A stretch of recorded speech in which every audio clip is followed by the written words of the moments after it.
Hey guys, so ordinarily for new release movies, I do a movie review. But Anora feels like it's so beyond being like, it's got good cinematography, the best acting, 5 out of 5, a chef's a kiss, a best movie. I don't know why I went Italian. What the But you get the point. Anora is more than just one of the best movies of the year. It's a statement from our generation.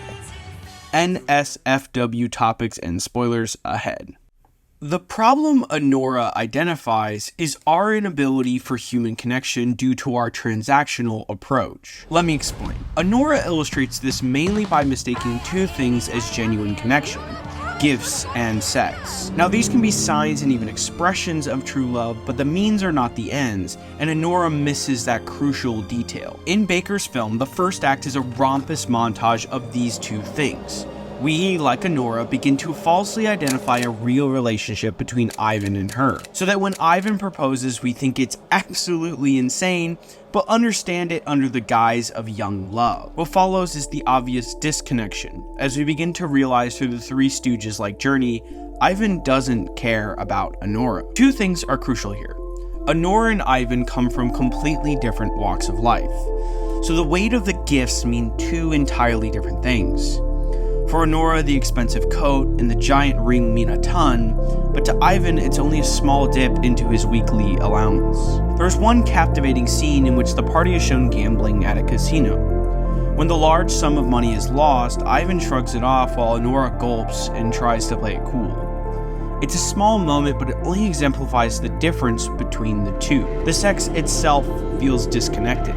The majority of these scenes in the movies are shot in extreme wide shots that give the viewer an experience that lacks any real intimacy. Through a simple technique, Baker demonstrates how Anora and Ivan are doing the action of love, but without love entirely. The result is that their relationship may look like love, but is actually a hollow expression of it. In Anora's world, relationships have grown to become solely transactional. We see this even with her roommate as they argue about milk.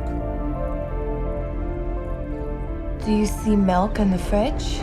The transactional nature is evident in another small detail: the language barrier between the two. The bickering between which language they should use, Russian or English, is also an example of them choosing in the moments who's going to be the buyer or the seller. And that is in every way frustrating as it is confusing, especially in the character of Igor. He puzzles Anora because he isn't like Ivan. He isn't seeking anything and wants nothing from her, but Anora is so used to this transactional love, she deems it as a malicious ploy.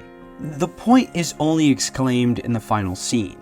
I was in the theater thinking to myself, the worst way this movie can end is Igor and Anora engaging in intercourse. The transactional theme rears itself once more as Igor gives her the ring, a genuine gift of love which she now mistakes as payment from Ivan. As the scene begins to unfold, I dreaded the way it would play out, but as Igor reaches to try to kiss her, she breaks into tears. She doesn't need the appearance, but the genuine embrace of a lover. It makes the opening shot of the film haunting as the camera crab walks past the various private rooms. Anora's story is simply one slice or example of any modern 20-something, as they are often losing sight of true love, being reprogrammed for a transactional love. Sean Baker's film, I believe, is a warning, not to get lost in the transaction, the gifts or the acts, but to seek a real, genuine connection.